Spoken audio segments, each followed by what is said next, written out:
Hey, hey. I played another 112. Oh, okay, we're doing this again. Yes, I played another 112 days of the Sunberry Village mod. If you haven't seen the first 112 days, I will have a link to that video down below in the description. I will also have links to all of the mods I'm using down there too, along with a note about what each one does, just so you're aware of what they are before you download them if you decide to do so. Thank you for joining me on this journey once again, and without any further ado, let's get started. I begin day 113 by showing the garlic to the frog. I mentioned how I hadn't noticed it had grown near the end of winter, so I wanted to correct that little mistake of mine. Mr. Key has 2 orders for me, and neither one of them sound appealing in any way, shape or form. I'm gonna go with the Junimo cart one, but I highly doubt I'll get that done. I use my gems to buy 2 crafting recipes, then I speak with Birdie. She gives me an item and I have to trade this item for something else. I will then have to trade each item until I end up with the pirate's locket that she's looking for. Before I do so, there are a couple of things I want to take care of first. I get a walnut from a muscle node, which thankfully is the very last one I needed from these things. I say hello to Kent. I will be seeing you again very soon, I'm sure. I make a Sunberry warp totem and wrong one, there we go, that's better. I buy all of the spring crop seeds along with 50 of the cooking ingredients. So things like sugar, flour, yada yada yada. Maya wants me to bring her materials for another new weapon. I always get really excited when an order like this one pops up. Of course I'm going to do it. Evelyn and Pierre both have orders for me, but neither one of them give a crafting recipe as a reward. So I'm not really too concerned with getting either one of them done, to be quite honest with you all. I give the memento to Kent and receive gourmet tomato salt. Birdie's quest has officially begun. I enter the saloon where a lovely little cutscene plays. Ari is talking to Gustavo about how he finds it difficult to socialize with people. Gus recommends that he spends time with William and Elias, because Elias is Ari's ex-husband. Okay, I thought he was I thought they were still together, so that's a bit of a surprise, I will say. I'm assuming their marriage ended on good terms if they're still friendly with each other though, so that's nice. After giving the tomato salt to Gustavo, I trade the rose he gives me for an advanced TV remote, courtesy of Sandy. George is the lucky recipient of this TV remote, and I take the Arctic shard he gives me over to the wizard. The worm he gives me in return is bestowed upon one Sir William. He then gives me the pirate's locket. This right here is the item that Birdie has been looking for, so I give it to her. I receive 5 golden walnuts and the crafting recipe for fairy dust as a reward. I spend 10 walnuts to unlock the fast travel system here on Ginger Island. That is also the final item I can use my walnuts to buy here on Ginger Island. So if I really wanted to, I could trade my walnuts for key gems in the walnut room, which I will do at some point. I plop a tapper on a mystic tree to begin day 114. Then it's off to Robin's, where I ask her to build a pond for me. I'm going to toss a sturgeon into this one, I think. I need to take the roe it produces and turn that into caviar. All of the flower seeds are being sold here in Jumana's shop, well, all of the Sunberry flower seeds anyway. I grab them along with the blue jazz and tulip seeds. I have also just realized that I have some Sunberry flowers in a chest, so I'm gonna go ahead and toss one of each of them into the shipping bin just to do a bit more work on the shipping collection. I do something I thought I had done during summer of the first year, but I guess not. I enter Caroline's sunroom where she shows me the tea sapling she's growing inside here. I shall receive the crafting recipe for the tea sapling in the mail tomorrow. I plant all of my flowers and spend the remainder of the day battling magma sprites in the volcano dungeon.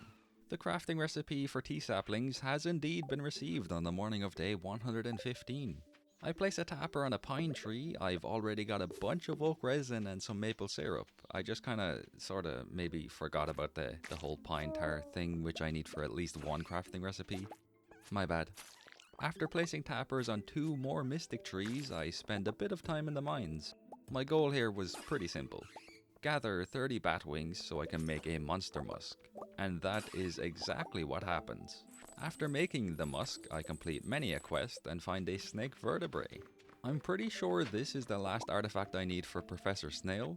I really hope it is anyway. It would be nice to get that whole collection taken care of. Ooh, yeah, it is. Alright, nice. That's one of the more, I guess one of the more time-consuming, slightly difficult aspects of Ginger Island taken care of. Good stuff. I received the crafting recipe for the ostrich incubator, 3 golden walnuts and a mango tree sapling. I dig up a walnut and an ostrich egg that is going to be tossed into the shipping bin at some point. Now, I could put it into the ostrich incubator and get at least one ostrich into the barn that way.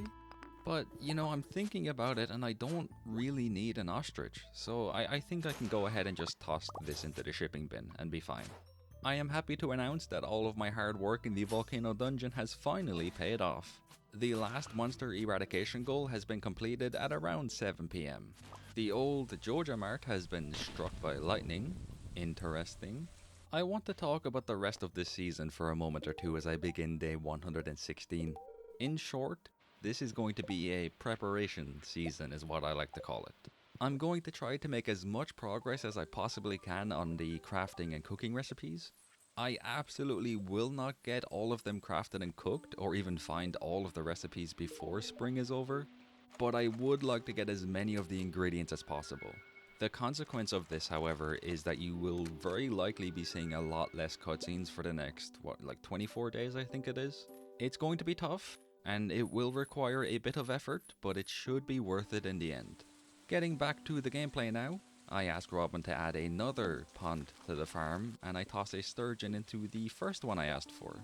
I begin throwing ingredients for crafting and cooking recipes into fridges and chests.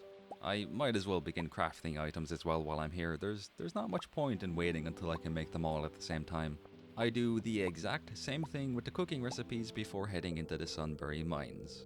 I meet Spanner, who is determined to enter the mines by himself. I tell him how dangerous it is inside here, but he says he still wants to go inside. He's adamant that he does. Spanner wants to repay Ophelia and Jong-Yuk for everything they've done for him. He believes that he might find valuable dwarven technology inside this place, and he wants to use that to not just repay Ophelia and Jong-Yuk, but also prove his value to them. I don't think that's necessary. I don't think Ophelia and Jong-Yuk would think it's necessary either. But I can see how important this is to Spanner, so I decide to go with him in order to make sure he's safe inside here. And so off I go. Spanner doesn't seem to be inside here. Or maybe he ran ahead to a floor that's further down. I mean, in any case, I can't see him. I'm assuming I'll run into him again soon though, otherwise what was the point of that cutscene? I fall asleep inside the tent on floor 5. Yeah, I found Spanner pretty soon into day 117. He gives cookies to these, I'm not sure what they are actually. They kind of look like marshmallows. One of the marshmallows wants us to follow him, so let's go ahead and do that, shall we? We follow it down to floor 11 where we get cornered by monsters, oh no! Luckily, Ophelia and Jong-Yuk show up and save us. Spanner tries to explain to them that he's looking for dwarven technology and he's being extremely careful inside here. Ophelia still disapproves of him being inside here though, which is completely fair. It is a very dangerous place. Spanner gets more and more frustrated as the conversation goes on and eventually ends up lashing out. He tells Ophelia that she isn't even his mother, so he just doesn't understand why she cares so much about him. It was a harsh thing to say, but at the same time Ophelia does seem to understand where he's coming from, and more than that understands why he said it. Basically, she understands how important this is to him now. The end result of this whole conversation is Ophelia and Jong-Yuk are now joining us in the mines. Lo and behold, we find a piece of technology that Spanner was so confident he would find inside here. It's a feel-good moment all the way up until the technology decides that it's going to destroy the tunnel we're in. At which point, we run for the hills. We manage to escape thanks to Jong-Yuk breaking a stalactite with his bare hands. That's right, this man right here just punched a boulder. Just as we're about to make it out of there, Spanner falls over. He's glad that we're going to make it out of there, but he's also very understandably upset about being all alone inside here for who knows how long really. All hope seems to be lost until Ophelia grabs his hand, tells him she will never, ever, ever let him be alone ever again, and saves him. This moment right here has made Spanner's storyline a complete 10 out of 10. I wasn't too impressed with him when we first met. I mean, he did try to steal 1,000 gold from me, which isn't exactly the best way to make a good first impression, so I hope you can see where I was coming from in that one. But seeing just how much he's willing to do to repay the people who have helped him, I don't want to say it's inspiring because that feels like too strong of a word, but it is inspiring in a way. He's just a fantastic character now, in my opinion. I think my top 3 characters from the Sunberry Village mod at this point are Elias, Spanner, and Ren. Wait, no, actually, no, I'm changing that. It's Spanner, Ren, and Ophelia. Elias is fantastic as well, don't get me wrong, but Ophelia is just a tiny bit above him in the rankings, I think. I bring 5 topaz to the blacksmith and I drop it off inside Maya's box. I still have to get the ore for 15 iron bars, however. Thankfully, the first floor I enter ends up having a bunch of iron ore, so we're already all good. I grab it all and head back to the farm where I collect the honey that has been produced. I set my furnaces up near my crafting station so I can smelt all of the lovely iron and gold bars I need. From there, it's off to the travelling cart where I buy what I believe is my first rare seed. I plant it in the greenhouse. Maya's order has been completed on day 118. A new weapon should be added to her shop tomorrow. I buy 2 of each fruit tree sapling and I plant them all on Ginger Island. I toss the legend into a pond on the morning of day 119 before buying my second rare seed. This covers the one I need for the star drop and the one I need for the shipping collection. I plant it inside the greenhouse right beside the one I bought 2 days ago. I tried to use the minecart to go to Sunberry Forest, but I cannot, as a festival is being set up there. I play a bit of Junimo Kart. I am not exaggerating when I say I violently failed to complete Mr. Key's challenge to get a score of 50,000 or more. It just isn't happening. I break open a good few geodes and donate 1 mineral to the museum. Speaking of the museum, I break open bone nodes at the dig site and I dig up a strange doll at the same place I caught the anglerfish during fall of last year. I pay a visit to the dwarf and I buy a rare crow and a crafting recipe, then the game notifies me that the Water Lantern Festival has begun. I head to the forest in Sunberry Village where all of the villagers have gathered. I speak with Jong-hyuk and he mentions that this wouldn't have been possible without me. I don't know what he's talking. Oh wait, no. Okay, a few weeks ago, at some point during the first year anyway, I delivered cloth, torches and hardwood to his house, and at the time I didn't receive a reward for it. I think this is the reward, this entire festival right here. This is something that he never got to experience until now, so he's grateful for me helping him to do this. This feels like the end of a storyline cutscene. There's probably going to be more events involving Jong-hyuk, but I'm gonna assume this is like the big finale type of cutscene. This was nice, I really enjoyed this one, it was lovely. I begin day 120 by making crab cakes. I've got a few tea saplings, so I plant those. I think I bought these from Ari in his shop. They were like the item of the day. Yeah, it turns out there's an item of the day inside that shop, by the way. I wish I knew that sooner. I spend a bit of time in the mines before checking out the new weapon Maya is selling, Dawn's Battle Axe. It does around the same amount of damage as my current weapon, so I feel like if I was to enchant it with rubies, it would be even better. Having said that, I'm not going to buy it right now because I would be completely broke if I did. Maya wants me to get the materials she needs for yet another weapon. 5 rubies, 10 void essence, 10 bat wings, and 15 iron bars. I gather all of the void essence and then all of the bat wings. Following that, I decide to go into the Sunberry mines, as the rubies should be a lot easier to obtain inside here. I get all 5 without needing to go past floor 2, yeah, that's exactly what I'm talking about. I drop everything off, and that's when I realize I need 15 iron bars too. Yeah, I didn't see that part when I accepted the order a while ago. I'm gonna go get the iron ore for them. The 15 iron bars have been smelted and collected on day 121. And Mystic Syrup has been produced too. I drop the bars off, completing the order for real this time. Then I spend the remainder of the day in the Sunberry mines. I buy mega bombs from the dwarf on day 122. I then do something that has become somewhat of a trend during this playthrough. I head into the blacksmith and I check out the new weapon that Maya has made, the Baleful Blade. Again, it looks very cool, but I cannot afford it right now, so I'm gonna have to leave it for a while at least. I spend the remainder of the day inside the Skull Caverinos. I accepted an order from Robin to collect 1,000 pieces of stone, so I want to get that one finished by the end of today. Robin has sent me the crafting recipe for the stone chest on the morning of day 123. That is the reward for completing the order she gave me, which is why I really wanted to get it done. I buy the crafting recipe for the big stone chest from the dwarf. This is only being sold because I completed Robin's order, which again is just a testament to how important that order was. I harvest a bunch of flowers and crops on Ginger Island. Mr. Key has given me the challenge of finding key beans, using them to grow key fruit and shipping 100 million of that fruit. I misread the script. It's not 100 million, it's 500. I tried to save it, but I couldn't. I messed up.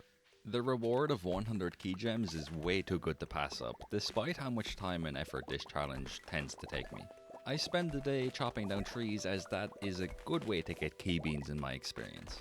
All of my key beans have been planted on the morning of day 124. I also make hyperspeed grow and sprinkle it on top of the key beans. I'm not messing around here. I really want to complete this order. Those 100 key gems would be so useful. I sell a ton of crappy whoppies and forage items to Mr. Pierre the Platypus in order to revive my bank account. The very first thing I buy with my newfound fortune is the crafting recipe for the grass starter. I grab the recipe for the dehydrator too, as I know for a fact I'll forget all about that one if I leave the shop without it today. I make a lucky lunch and a couple of treasure totems. I've only just remembered that these can be busted when it comes to getting key beans. Case in point, I got 19 of them from a single totem. I used the second totem to bring me up to 21 key beans. Okay, that wasn't as good. I only got 2 beans that time, but still, 19 on the first one is beautiful. Day 125 is the day of the egg festival. I buy a few strawberries and then I do not win the egg hunt. It doesn't seem right to win it 2 years in a row. I was curious as to whether a villager from Sunberry Village would win it, but no, it was Abigail. That's to be expected, I suppose. I plant strawberries in the greenhouse before the night is over. Ezra and Haley have received wonderful items on day 126, as it is their birthdays. Assuming I don't miss any birthdays, I should reach maximum friendship with everybody in the game before the year comes to an end, which would be very nice. Parsnips and key fruit have been harvested. I toss the key fruit into a seed maker immediately upon getting them. I make more treasure totems and a lot more seed makers. I want to speed up the entire process of getting key beans as much as I can. I plant over 90 of them, which should result in me getting around 200 key beans when I toss them into a seed maker. I use a totem to get even more beans. Kale and potatoes have been harvested on day 127. I place a battery pack into the box in the tunnel, followed by a rainbow shell into the box at the train tracks. Then 10 beets are placed into Lewis's fridge. Those are the first 3 steps in the 4-part plan to unlock the casino in the desert. Unfortunately, I can't do the final step because the desert festival is taking place today, and tomorrow, and the next day. I have to wait until day 130 to unlock the casino. Day 128 is a very basic day. I harvest key fruit, toss them into a seed maker, and plant key beans.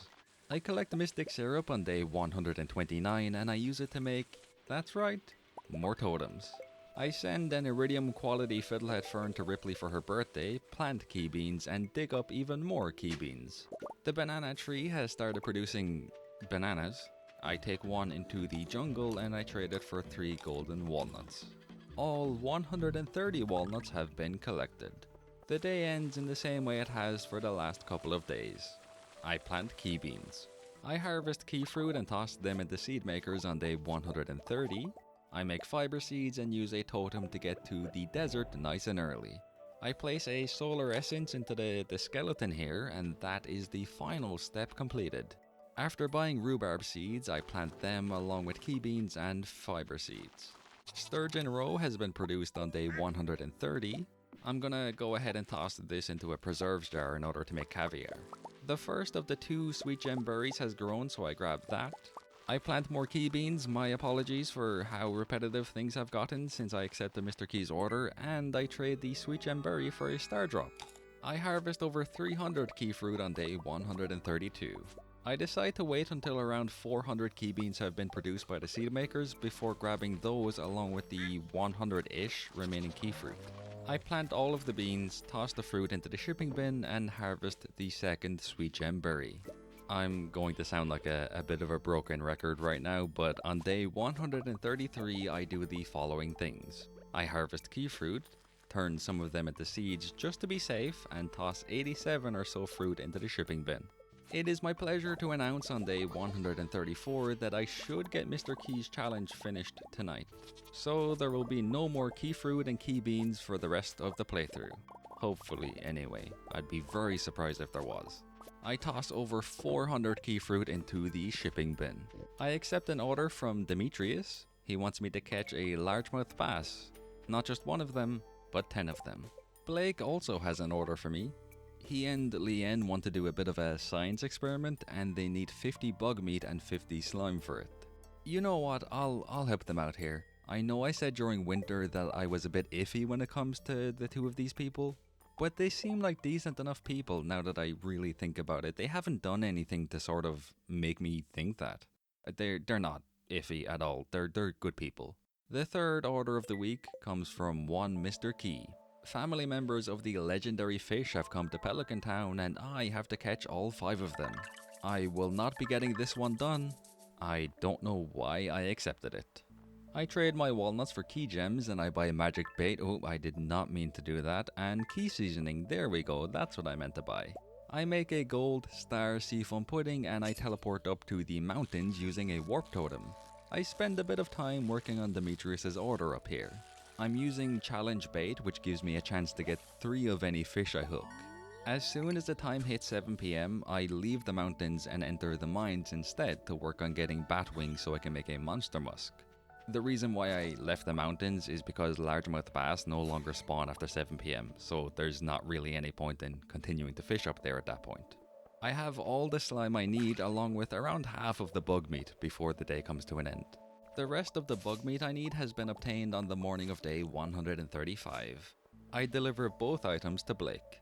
I used the gems I received for doing the key fruit order to buy the heavy tapper recipe and Pierre's missing stock list. Then, in absolutely heartbreaking news, I realize I never got the bluegrass starter crafting recipe. It costs 40 gems, so I can't even buy it right now. I wasted my money. I wish I had spotted that before buying the stock list. I tried to give the stock list to Ari, but he has no idea what to do with it. Alas, I must give it to Pierre. The good news, however, is I can now buy the seeds for any crop, regardless of the season I'm in. I buy 25 of each one. I sell pineapples and a few other things to recoup some of the money I spent. Then I spend that money on the luck speed grow. I plant as many of my new seeds as I can on Ginger Island, but space is a bit limited right now, so I couldn't get them all planted. Or even a lot of them planted. Blake and Leanne have sent me a letter on day 136.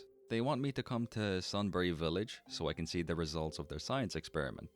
At this point, I'm willing to admit, like straight up, I'm willing to admit that I was wrong about these two. Just completely wrong. They seem alright. I head into Sunberry Village, walk towards Ari's shop, and oh dear. I wasn't wrong about them after all. Okay, if this is going the way I think it is, then yeah, I wasn't wrong about them. They have a bucket full of what I can only assume is slime and bug meat. It's pretty obvious that they were fully intending on pouring it on top of me, but they ended up pouring it on top of Ari instead by accident. I should have trusted my instinct on this one. I knew there was something off about them. I'm especially annoyed that it landed on Ari of all people. He has been nothing but so kind to me ever since day 1. And, as if that wasn't enough, he also has lower prices than the other shop. I'm fuming right now on behalf of Ari. I go inside his shop to check on him, and he just tells me not to worry about it. Yeah, no, this is kind of a big deal, Ari. Like, actual monster parts were just poured on top of you. That's not a prank. I find Blake in his room, and he says that I've probably guessed that the slime prank, and I use that term very loosely, was intended for me, not Ari. It's all good though, because he's going to be stuck in this house for the next week or two, so he's learned his lesson. Yeah, listen closely, Blake. It's not all good. It's not even close to being all good. I would have considered letting this slide, but you didn't even apologize to me. And you know what? If at some point you do decide to apologize, you better say it to Yoba. Ask Yoba for forgiveness, because I'm not going to forgive you for what you did. I'm gonna move on to a different Different topic. Now, I got too much into character there. I spend the rest of the day fishing. I have received the crafting recipe for the computer on day 137, and I've harvested green beans. Yay! I buy the fish smoker crafting recipe from William, and that is all for today. I spend day 138 and day 139 harvesting crappie whoppies. One thing I will say about the Blake and Leanne situation is it was done well enough for me to feel something. Like, it didn't happen and I just kind of went, oh, okay, whatever, let's just move on to the next cutscene or the next thing to do. No, it made me feel emotions. Negative emotions, but still emotions. That is good writing right there, so fair play to the creators of the Sunberry Village mod for that one. You got me. You got me good. And here we are on day 140.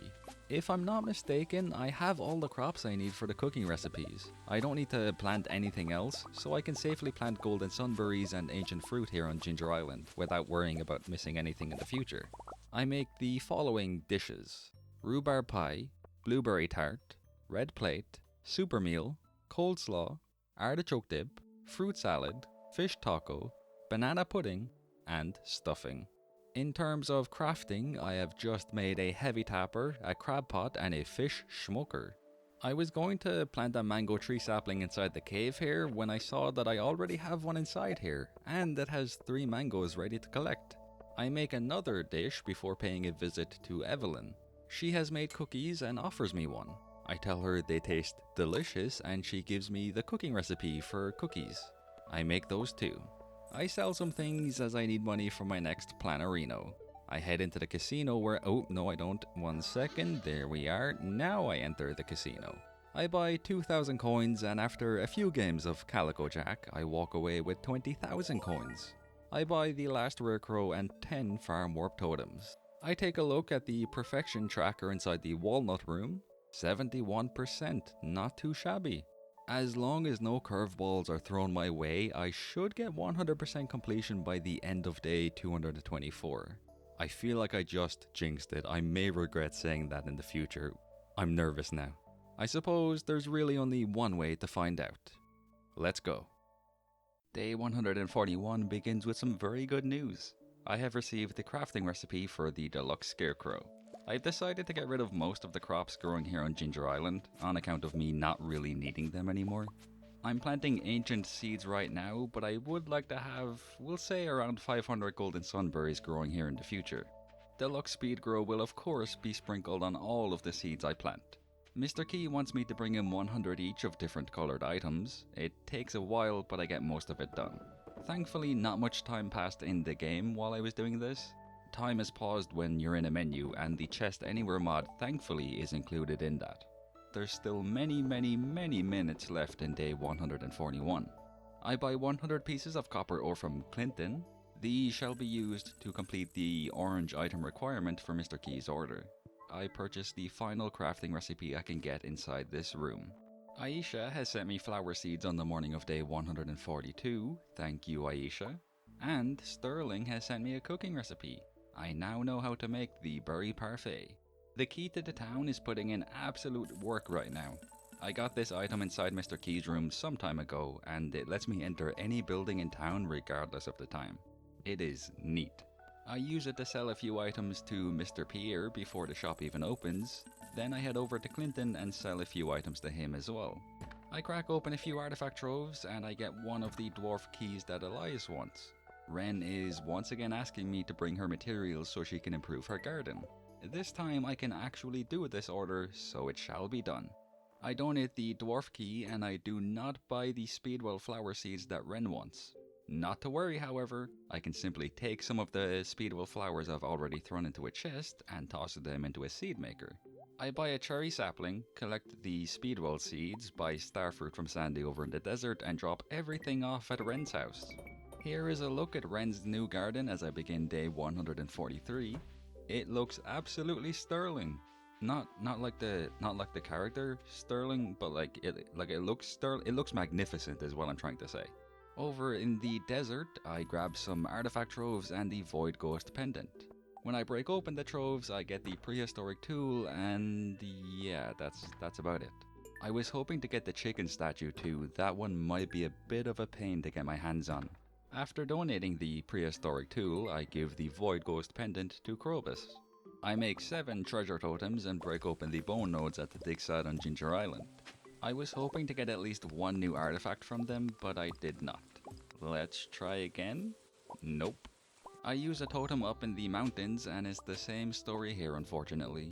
I don't get anything I can donate. Maybe if I do it outside Robin's house? Nope. Oh well, that's okay. I'm not really in too much of a rush to get the museum collection completed anytime soon, so it's all good. That being said, I do crack open the artifact troves I got. In familiar yet still upsetting news, I do not get an artifact. I use a totem at the beach and let's just move on to tomorrow. I have been sent a summer pink lemonade on day 144. Not the cooking recipe for it though, no, just the drink itself. That's a bit of a shame. I go through the mine system in the quarry.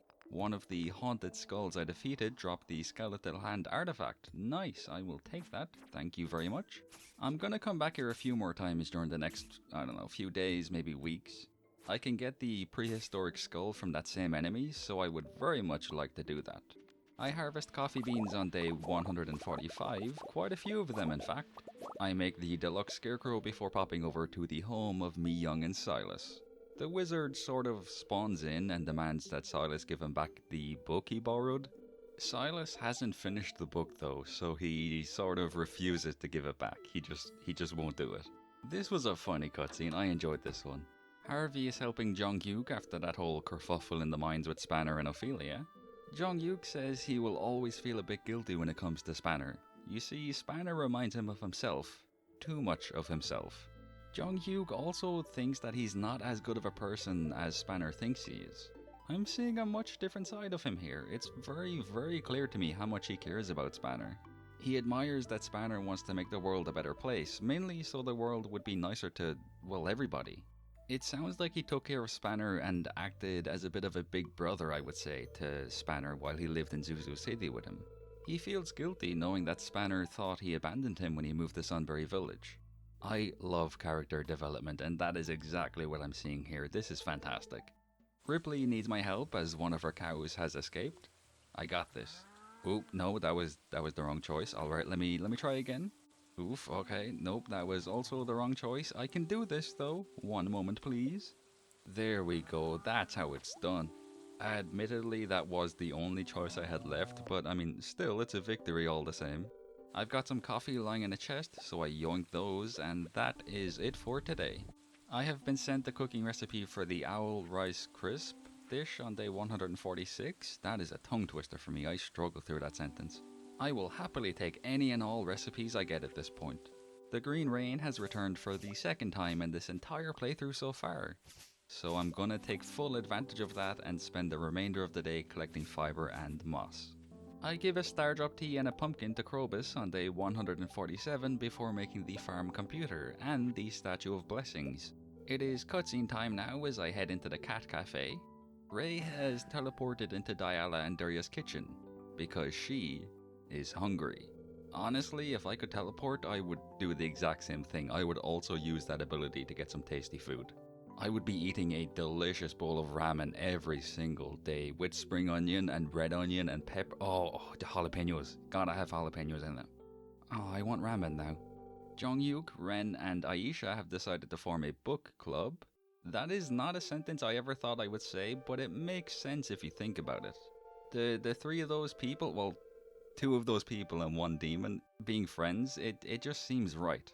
Basically what I'm trying to say here is all three of them are very, very cool characters, and I'm glad that they're bonding over books. Here is a look at the house I bought on the final day of winter. Truth be told, I don't think I'm going to do anything with this place. I already have my hands full with the main farm and the one over in Ginger Island. Diala and Daria are making muffins in the kitchen. Well, no, actually, Diala is making the muffins, and Daria is just getting more and more hungry and excited to eat them. Now that I think about it, I've very much been operating under the assumption that Diala and Daria are sisters, but I've realized that the only reason I think that is because they remind me of Haley and Emily. As far as I know, it has never actually been said that they're sisters, so I'm beginning to think that they aren't. I think they might just be very good friends.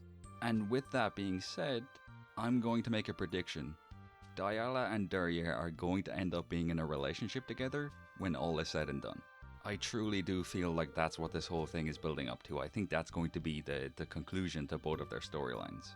Moon has stolen a coconut from Diala, and I have just been given a very difficult choice to make. Do I allow Moon to keep the coconut, or do I tell Moon to give the coconut back to Diala? I think about it for a couple of seconds, but truth be told, I already knew the answer as soon as I was given the choice. I ask Moon to give the coconut back to its rightful owner. The cutscenes continue as Diala has found an old potion. She drinks it and she can see Moon. Oh, okay, this might not turn out very well. Actually, no, it's Diala. If anything, based on everything I've seen, she's going to be happy to see Moon, I think.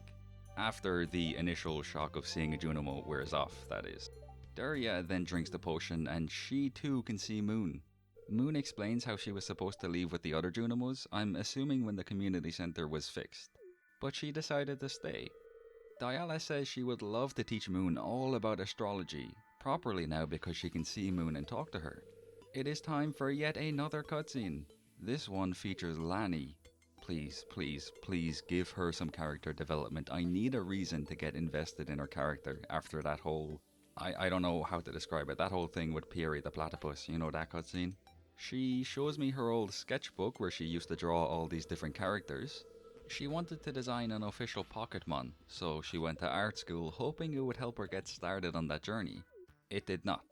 She spent years practicing and improving her art skills in the hopes of becoming a video game artist, and it just didn't work out. She became burnt out and hasn't drawn anything since art school. Now she's just waiting, hoping to find that spark again. This is good. This is what Lani needed, in my opinion. Not what she actually said about losing her spark or anything like that. I mean, she needed one good cutscene.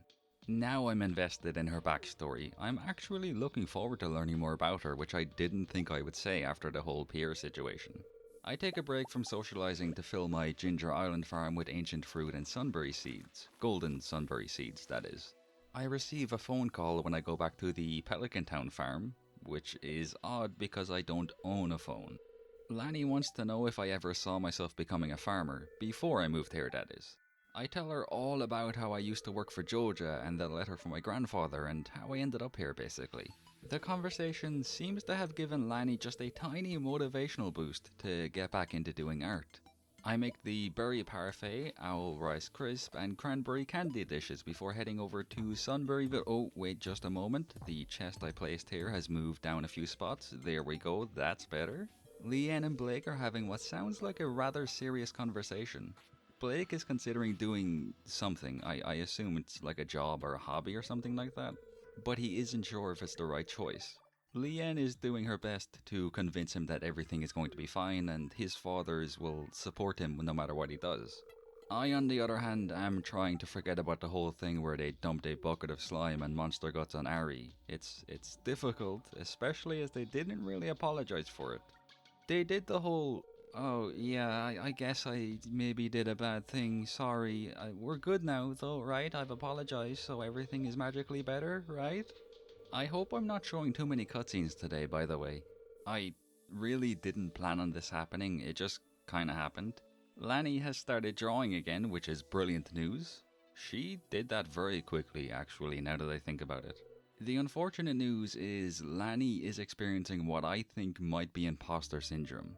She has set her standards so high that anytime she draws something, she just isn't happy with it. And it's upsetting her because all she wants to do is to find that spark again. It's at the point where she gets angry and frustrated when she draws simply because she isn't meeting her own expectations. I recommend that she try something other than drawing. And she says maybe, so let's hope for the best. Jonghyuk is letting Lani use his punching bag. It's a bit of a way of relieving stress for her right now. She's letting out all of the negative emotions that she talked about. Elias is making fried rice. I taste a spoonful of it and it is marvelous stuff altogether. I meet Elias inside the abandoned farmhouse just south of the shop owned by Ari. This place has seen better days. It's not in the best shape, and that's putting it very lightly. I encourage Elias to fix this place up and perhaps even move in here again, presumably with Ari and maybe Blake and Leanne as well. The final cutscene of the day features none other than Moon. I lift her up so she can look through the telescope and she is flabbergasted in the best way possible at what she sees. Moon appreciates me helping her out. I may have lied about that being the final cutscene of the day. My apologies. I return to the farm where I meet Spanner. We take a walk to this place. Immediately, I feel fully confident in saying that I absolutely love it here. It is beautiful. Spanner has been thinking a lot lately. He's beginning to believe that every single life has meaning and that it's okay to just be alive. Yeah, that's very true. It's okay to just live. You don't need to constantly be doing things or accomplishing something. You're allowed to just be here. That's fine. Spanner goes on to talk about how he never knew his biological parents, and if it wasn't for Jong-hyuk, he would never have had anybody. He would always have been alone. Ophelia, Jong-hyuk, and Ren have slowly but surely been teaching Spanner to believe in himself and to accept that he has value. Before we leave and before the day comes to an end, Spanner tells me that his real name is Raymond. I think Raymond's storyline has just come to an end. And that was perfect. Beautifully written. I really enjoyed that character arc. That's one of the best ones, if not the best character arc I've seen in this game, overall. Elias has sent me a letter on day 148. He has contacted Robin and she'll be taking a look at the old house he lived in. Hopefully she'll be able to fix it for him. Lanny has also sent me a letter. That conversation we had on the phone where I explained my journey to her about becoming a farmer, it has encouraged her to start making art again. And she is making a conscious effort to not be perfect or to aim for perfection. That's good. That's very good. I like what I'm seeing here. I make bluegrass starter, which happens to be the last item I needed to craft, so that whole area is out of the way. That's done and dusted now.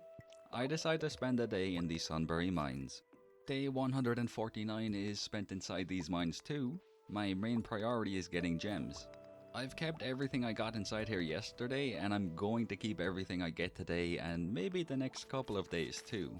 Then I'll sell them all at the same time to get a ton of money, which means day 150 is also spent inside here. I harvest starfruit on the morning of day 151. I wanted to sell them to Ari, but I can't. I can't even access his shop. I don't know why this is happening, but I mean, look. At least it's happening now when I don't need to buy any crops anymore. After tossing the starfruit into the kegs, I spend the rest of the day inside the mines. I begin day 152 by taking all of the gems I've gathered during the last few days and tossing them into the shipping bin. I've got a nice collection of golden sunberry seeds ready to plant. Boy, am I glad to see those. I run into Diala at the beach where she is pondering. She feels like her friendship with Daria is incomplete, like it's missing something. And it has felt that way ever since they broke up in high school. Look at that, okay, it looks like I might have been... Yeah, I was correct. The cutscene ends with me wondering if Daria feels the same way about Diala. I hope I don't have to wait too long to find out. I really want to see what happens here. Ren bumps into Sebastian up in the mountains. She was on her way to set cherry bombs off in the quarry when she came across him, so it was very unexpected. This wasn't planned. Sebastian goes on to mention that Demetrius has been bugging him a lot more lately. Like a lot more.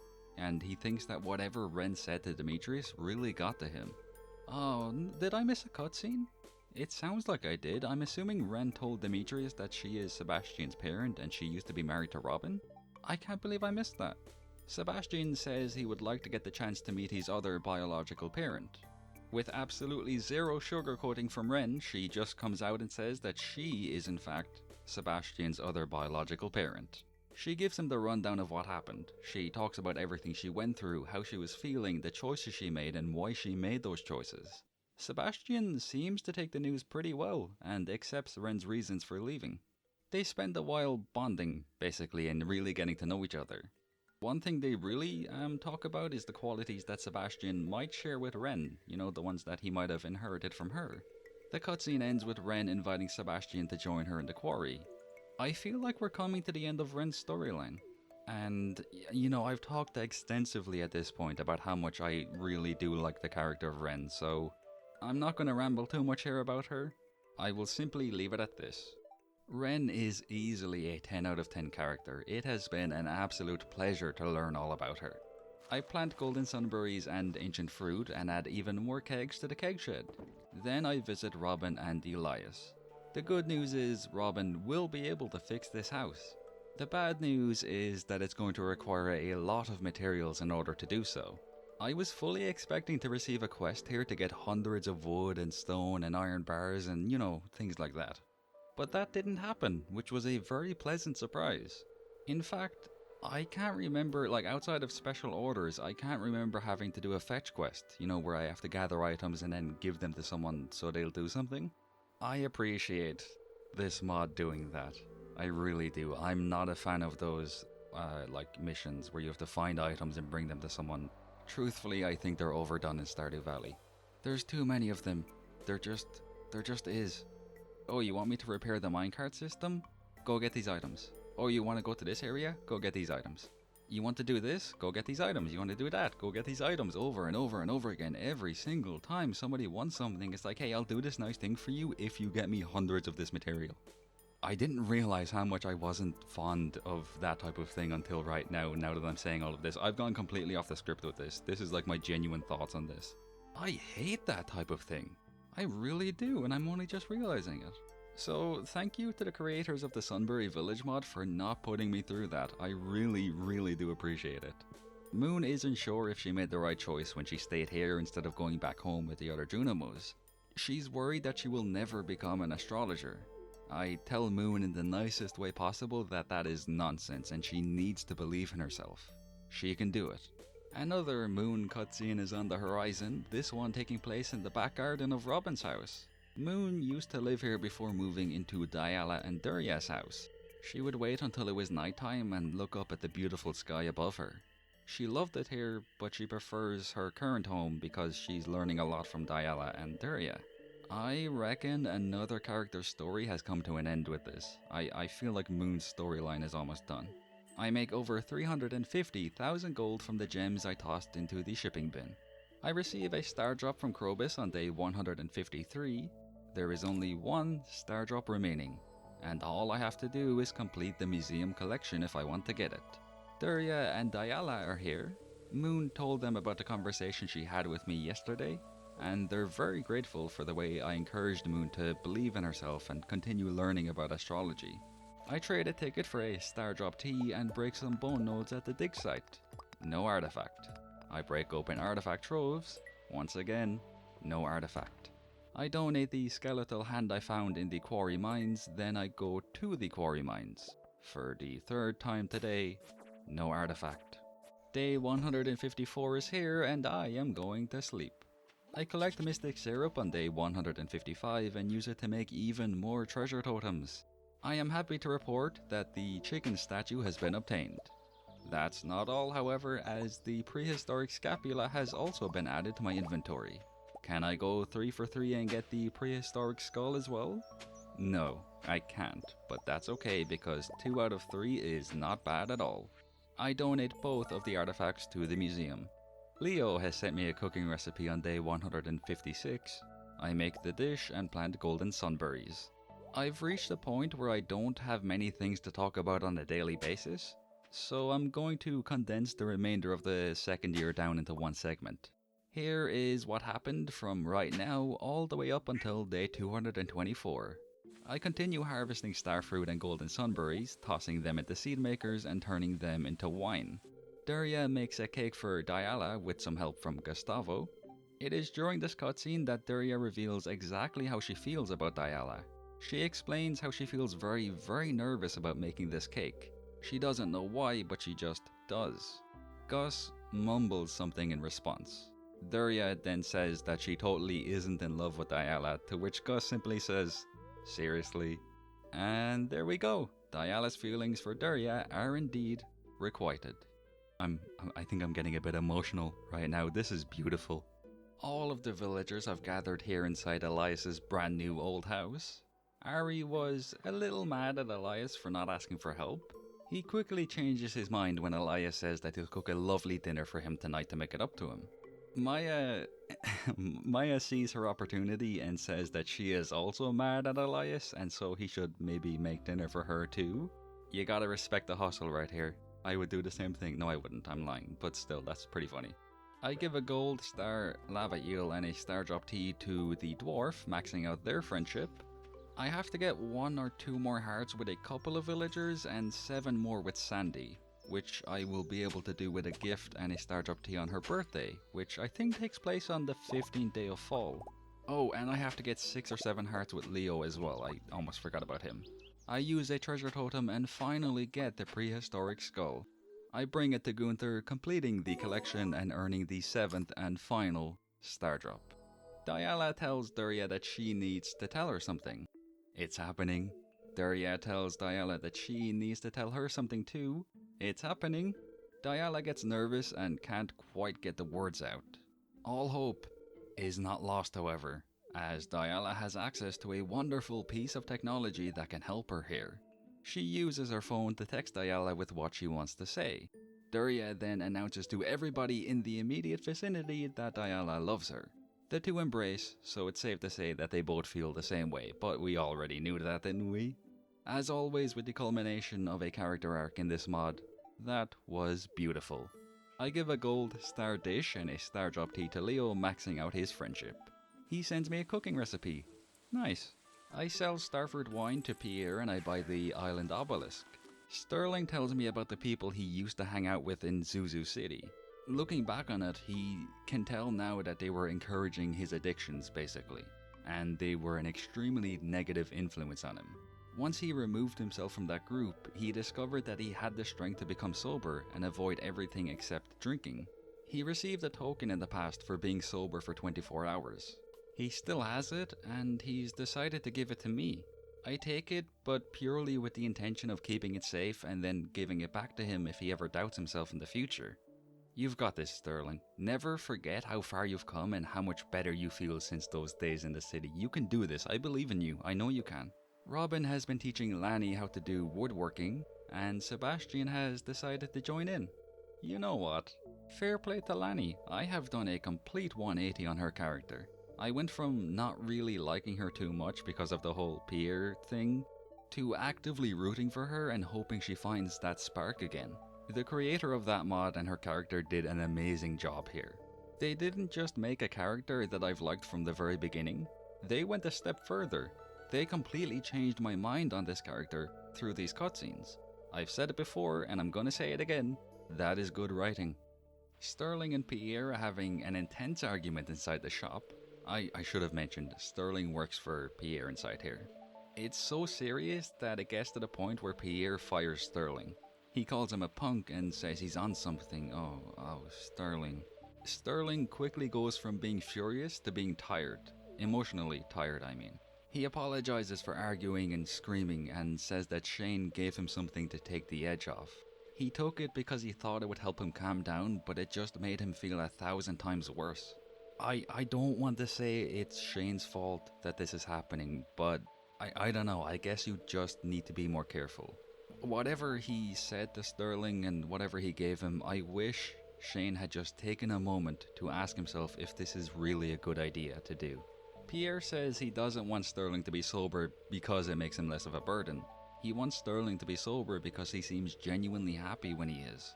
Pierre has only seen Sterling be this happy, as happy as he is while he's sober, when he was a kid. Henry and Mia come into the shop to take Sterling home. They make sure to tell Sterling that they're his family, and he will always have a home with them. That they know that progress isn't a straight line, and that's okay. They understand it, and they accept him, and they love him, and they want to help him. Pierre also says that Sterling isn't actually fired, he didn't mean it. All he really wants is to teach Sterling some manners and responsibility. In fact, he's actually proud of Sterling and all of the effort that Sterling has put in since coming to Pelican Town to get better. The only thing growing on the Ginger Island farm now is golden sunberries. I just wanted to let you all know it's not actually important. I give a star drop tea and a sweet pea to Sandy on her birthday to max out her friendship, and that is all of the friendships taken care of. The recipe for Tomka soup has been acquired and I have earned over 2 million gold. I buy the earth water, and desert obelisks. The next goal is to reach 10 million gold so I can get the golden clock. I buy a gold star mango wine and the tropical curry cooking recipe, and I complete the final bundle in the abandoned Georgia Mart. The Junimo that was stuck inside here can finally go home. Sterling enters the shop and apologizes to Pierre for everything that happened during the argument they had. When Sterling first came to town, Pierre was the first person to give him a chance. He gave him a job when nobody else would. And so Sterling would completely understand if Pierre decided he didn't want to have him work here anymore. But Pierre is having none of that. He makes it crystal clear that he wants Sterling to come back to work, that he still has a place here. Pierre then apologizes to Sterling for the part he played in the argument. He even says that he would be a fortunate man if he had even an ounce of the resilience that Sterling has. I join Mia, Henry, and Sterling for dinner. Before we eat, I talk to Sterling as he has something on his mind. Shane has been asking him to hang out, but Sterling doesn't feel comfortable with it. He feels like he ends up drinking every single time they spend time together. And he's realized that the only reason he was able to stop using the things he used in the past was because he stopped hanging out with the people that also did those same things. He feels like that's what he has to do here. If he wants to stop drinking, he has to pull away from Shane. It's not that he wants to, and at the same time he thinks Shane is an amazing person, but he also feels like they don't know how to be friends without drink being involved in the situation. He's made up his mind that he's going to stop interacting with Shane, and I feel like this is the right moment to give him back the token he gave me. Sterling says he's going to continue to do his best to earn this token every single day. During the dinner, Mia comments how it's raining very hard outside. Sterling goes to close the window, and as he does so, he says, "It's always raining in the valley, isn't it?" The name of the mod that brings Sterling, Henry, and Mia to town is Always Raining in the Valley. So that's the joke here. That's the pun that Sterling has made. I like that. I like that a lot. I'm a big fan of puns in general, so well done, Sterling. That was good. The credits for the mod begin playing. Sterling's story has come to an end. He sends me the cooking recipe for the kitty muffin, so I make that. A trip to the walnut room and a peek at the perfection tracker reveals that I've completed 89% of the game. I have to ship 3 more items, buy the golden clock, and cook 1 more dish. The last item in the shipping collection I'm assuming is either a flower or a forage item. It looks like one of those two things anyway. The 2 items on the top row look a bit like a bottle of truffle oil, so I think they both might be I'm lying. I know they're both bottles. They're soju. I read about it when I was downloading the Lani mod. I spoiled it for myself, but I mean, at least I know how to get them. Lani will give me a special order during spring to make soju, so I just have to keep an eye out for that one. As for the cooking recipe, I will be completely honest and say I looked into that one too. I can't get it. It's from the Always Raining in the Valley mod, specifically tied to Mia, but you can't actually get the recipe. At least from what I read, it seems like you can't get the recipe anyway, so I might have to figure out a way around that. That might become an issue. Now that winter has arrived and golden sunberries can't grow, it is time to start working on the farm. This will be my main priority until day 224, as I can't really do anything else other than harvest golden sunberries. Oh, wait, scratch that, I spoke too soon. I found one of the items I still have to ship, the Carmine Blossom. I found it in the forest here in Sunberry Village. Now I can focus exclusively on the farm and making wine from the golden sunberries. And so here we are on day 224. I'm just about done decorating the farm, but I'm going to wait until the end of the playthrough to put a picture of it up on the screen. That way you can see the true final product. I toss all sorts of bits and bobs into the shipping bin, including golden sunberries, ancient fruit, wine, and animal products. I earn over 5.5 million gold for all of the items I tossed inside this shipping bin. That is a wonderful way to begin year 3. I know I said I would be playing 112 days in this video, but I feel like I'm close enough to getting 100% completion that there's really no point in stopping here. Let's keep going. Day 225 begins with a special order, not from Lani unfortunately, but this one seems interesting. Aisha wants me to gather tulips, fiber, and iron bars and then give them to Maya so she can make a new weapon for Aisha. Granted, Maya won't know that the weapon is for Aisha because she has refused to make one for her in the past. Again, I'm going to condense the remaining days down into one segment. The following things happen from right now all the way up until they actually know. I'm not going to say what day it is. I'll have that be a surprise. I sell enough golden sunberries and golden sunberry wine to reach the coveted 10 million gold. I skedaddle over to the wizard and I buy the golden clock. I take another look at the perfection tracker. All that remains are the 1 cooking recipe and the 2 bottles of soju. I have checked the special orders board in Sunberry Village every single week during this last spring, but that order didn't show up, so I'm going to have to go into year 4. I have a feeling this is going to turn into a very long waiting game. Right. Okay, so the order did not show up during year 4, so I'm currently in year 5. And I've also made the realization that the order appears on the special orders board in Pelican Town, not the special orders board in Sunberry Village. I made a mistake there. Oops. It hasn't shown up during year 6, or year 7, or year 8. Finally, in spring of year 12, the special order has presented itself. I toss rice and cranberries into a keg, and just rice into another keg. I then make fairy dust and use it to finish the process immediately. I toss both bottles into the shipping bin, completing the entire shipping collection. All that remains now is the cooking recipe kerfuffle. I've downloaded a mod called Perfection Tweaker. It lets me adjust how many items are needed for perfection. It's also why there are so many numbers on the screen right now. Those values aren't correct. I need to change those to the correct values really quick. Everything else, like the number of items to be shipped and the number of friendships to max out, are all at the correct values. The one change I've made is I've set the cooked dishes requirement to be 89 instead of 90. And sure enough, 100% completion has been obtained. It's a shame that I'm not able to make that last dish, but at least there was a way around it. And so on day 1251, I hope I've done that math right and that's the correct day, the summit has opened up. I head up there where I say my final goodbye to Sunberry Village. This playthrough is over. I think I've made it clear how I feel about the Sunberry Village mod, so I'll keep this short.